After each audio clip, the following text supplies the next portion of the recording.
Okay, time is up. That was two awesome speeches. We're learning, and now we will learn some more with our third speaker, James Campbell. James is working through Level 2 of Pathways Coaching. Tonight, he'll be giving his second Level 2 speech about his communication style. What is Memorial Day about anyway? Sales on mattresses and cars? Tonight, James will tell us the story of Staff Sergeant Carl Grossman, the first soldier who died on his watch. Please join me in welcoming James Campbell.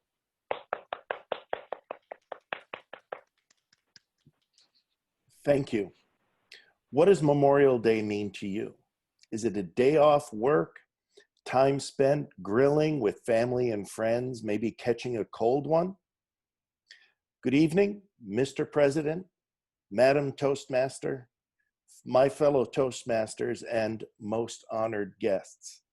My communication style, I have recently learned, I'm an initiator, an initiating communicator, and we like telling stories.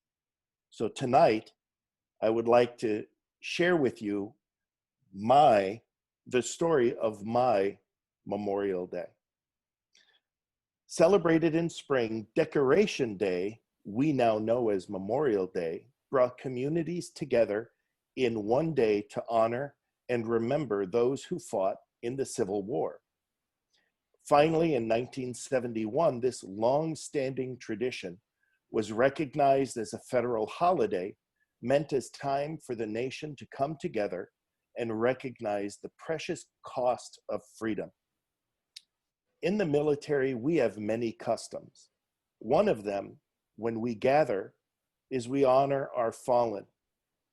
We take a glass and we turn it upside down to remember that our friends aren't here to drink with us. Tonight, this glass belongs to Staff Sergeant Grossman. I was a member of the National Guard, scanning down the group promotion order published in February of 1987.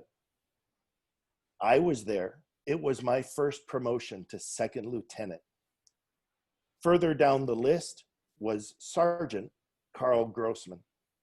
We were in the same unit for just a couple of months before I transferred to the Army Reserve. Years passed by, and we were both promoted accordingly. Captain Campbell was now one of 4 basic training commanders in a battalion. And as often happens in the Army Reserve, sergeants recruit other sergeants.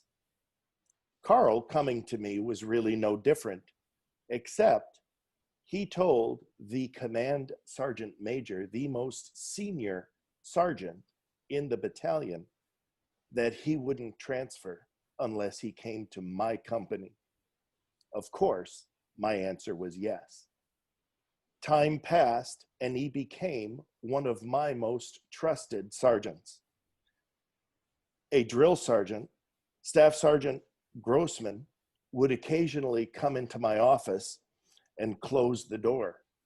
I knew something was about to happen. Of course, he was a zealot for holding himself and everyone to the standard. I never knew him to be wrong in his assessment. Then the weekend that would change all of us. Staff Sergeant Grossman wasn't at our scheduled assembly. Calls were made to his home. Now, y'all, this is before cell phones. And all of those calls went unanswered. The following day, Staff Sergeant Grossman called to me and broke the news to me. In his typical military blunt style, "Sir, I can't re-enlist or be in the Army anymore.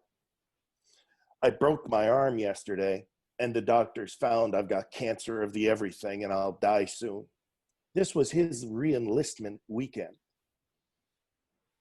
As a civilian, he was a wage worker in a factory. He had the scarcest of medical benefits and even less in savings.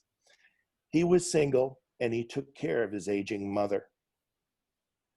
I told him, I don't care what kind of excuse you think you have. You will be in my office Tuesday and you will be re-enlisting for another 6 years. Do you read me, Sergeant? That Tuesday, he was in my office, right arm in a sling, left arm in the air, reciting the oath of enlistment. In those days, it was before computers. Paperwork just went into the stack. And just like that, he retained all of his military medical benefits and his military life insurance policy. In those last 2 years, we went on several missions together. We went to West Point twice, Fort Knox. We were part of the training base there. Those are the ones that I remember the most. And during that time, he had been planning out every detail of his funeral.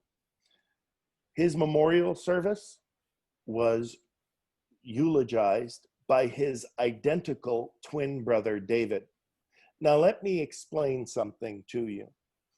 I hadn't been to many funerals, and to see an open casket with Staff Sergeant Grossman being eulogized by his identical twin brother was something to behold. The highest honor, though, was reserved for after the funeral. Specific in his will was the roll call at the graveside. Command Sergeant Major Valadez, First Sergeant Binder, Sergeant First Class Laskowski, Sergeant First Class Attawil, a few others. Captain Campbell was the only officer's name read. We drank his favorite bourbon to honor him at graveside, and every time we gather, we drink of him always. So this Memorial Day, do enjoy a family cookout and a cold one.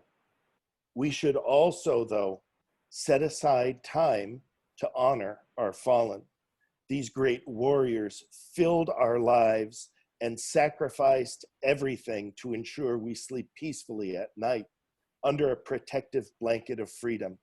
And me, I always remember Staff Sergeant Carl Grossman, and I'll have another bourbon in his honor. Madam Toastmaster. Amen.